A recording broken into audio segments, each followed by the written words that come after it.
Today I'm going to be drawing some cute and cool doggies, specifically dog breeds that I want to have and why. Now I want to announce to everyone that I don't own any dogs myself at this moment, but I want to. My family used to have a small Shih Tzu when I was a child, but quite frankly, I was never really attached to her, and it was so long ago that I don't have too many memories of her. I did cry when she died though. My parents never got and will never get another dog, so it's up to me in my adult years to acquire one. Later, that is. At this present time, I have neither the time, energy, nor requirements to maintain a dog, especially a large one, which is what I want.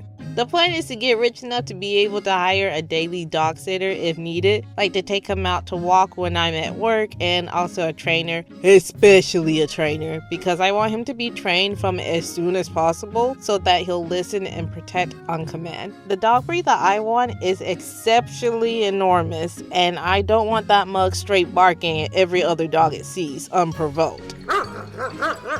And I don't want to get sued or have to put my puppy down because it's buying/attacking dogs or worse, people. And on a related note, one of my biggest fears, and currently one of the main reasons why I'm very skeptical on ever getting a dog, is what if it attacks me? I feel like I would never be able to trust any dog again, especially if that was your love dog, like your Lassie. And I'm not talking about a little bite. Cats be biting and scratching you up. I'm talking about full-on attack.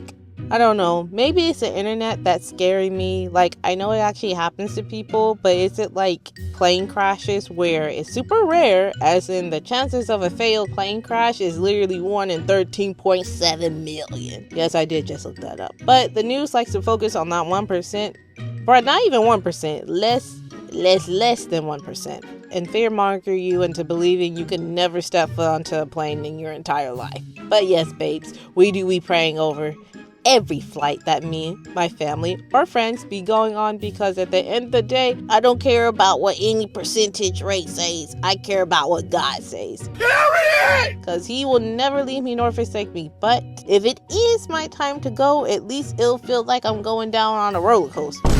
That's literally what I have to be telling myself. Anyway, way off topic. Also, if you guys like my art, thank you. Or just like hearing me yap, like and subscribe to my channel. Now this is my dream dog, a Russian Mastiff. I'm honestly hoping I'm saying Mastiff right, because if I'm not and I've been saying it wrong this entire time, I'm gonna be so embarrassed. But anyway, now my original dream dog since I was a kid was and still is a Husky, but I now crave in my young adult years a big dog. A big man! Like, I want to be able to ride on that thing.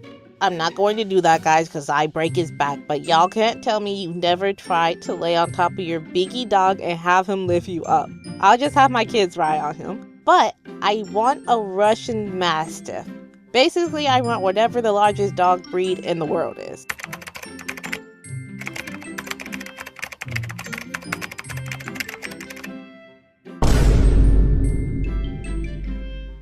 Oh, okay, so the English Mastiff is the largest dog breed in the world, not the Russian. And I, low-key, don't love the way it looks, so no hate to anyone who has one. It's just not for me. The gray coat looks better than the tan, though. It's just not for me. Plus, the fur on the Russian Mastiff just makes it look so much bigger than the English one. Also, is it safe for me to say that the Irish Wolfhound looks like a ghost or something? Like, it literally looks so shaggy and unkept, and this photo looks like a skinwalker. It's creepy. Now, the dog drawing this one was quite intimidating. I mean, look at him, he's massive! Anyway, as annoying as it is to always hear this from master artists, but it is quite true when they say to just look at the overall shape a complex image makes instead of worrying about all the details of it. And honestly, that advice saved me, because it made drawing this Mastiff puppy so much easier than I thought it was going to be. He was so much fun to draw. Also, I followed the tip of not getting caught up in all the details and still tried to just make shapes to get a fur texture look. I use a brush larger than my brain wanted to in order to help with not focusing on every strand of hair. Anyway, just look at him. He's such a good boy.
You know I had to sneak a human in here. My love and art is always and will always be people, and whenever I'm drawing anything, yes, it's fun, but if it's not a person or a humanoid being, it's not as fun as it can be. You know what I mean? It's not my love language, but what better way to kill two birds with one stone? We draw the dogs with their owners.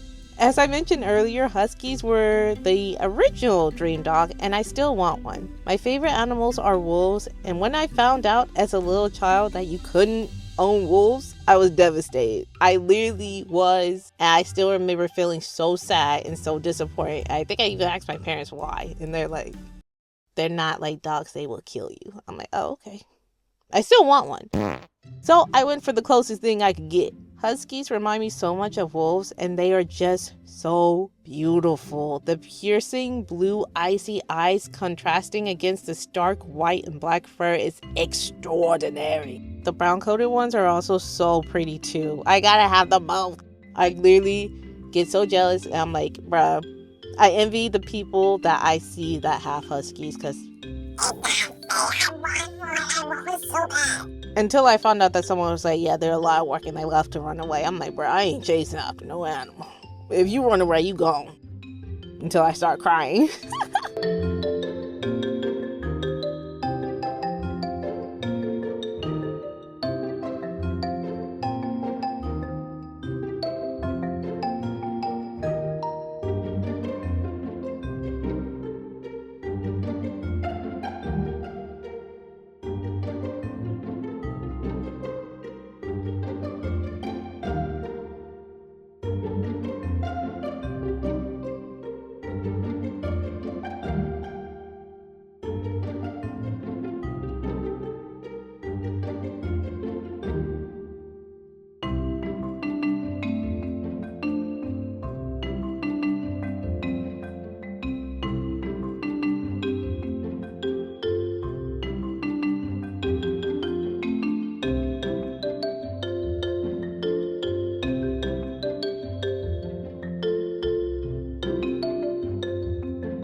I snuck in another human. The next dog breed that I want is a Dalmatian, and no, it's not because of the 101 Dalmatians, though that was one of my favorite movies to watch as a kid. They look like a Great Dane got a paint job. The guy is supposed to be one of my original characters I made like a year or so ago for a Cupid Valentine story idea. You can actually watch that video if you're interested, but only after you finish watching this one. That video is personally one of my favorite YouTube videos that I've ever made, so I'm very proud of myself for that one. But yeah, he kind of doesn't even really look like him though. I redrew his face like 10 times over and over and over again.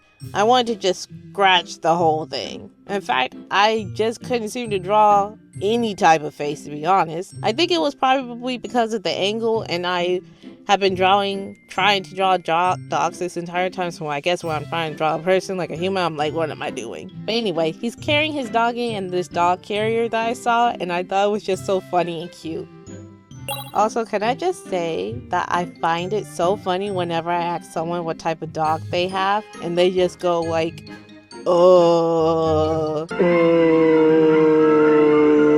like, how do you not even know what dog you have? They just say, a dog? It usually always is a mutt. No hate, it just cracks me up whenever it happens. But I can understand. They're like, it's mixed. It looks like it's mixed with this and some of this and some of that. Like they're making a recipe or something like that. But I just always find it so funny.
For those of you who are still here, French bulldogs are like the cutest things ever. I want one so bad.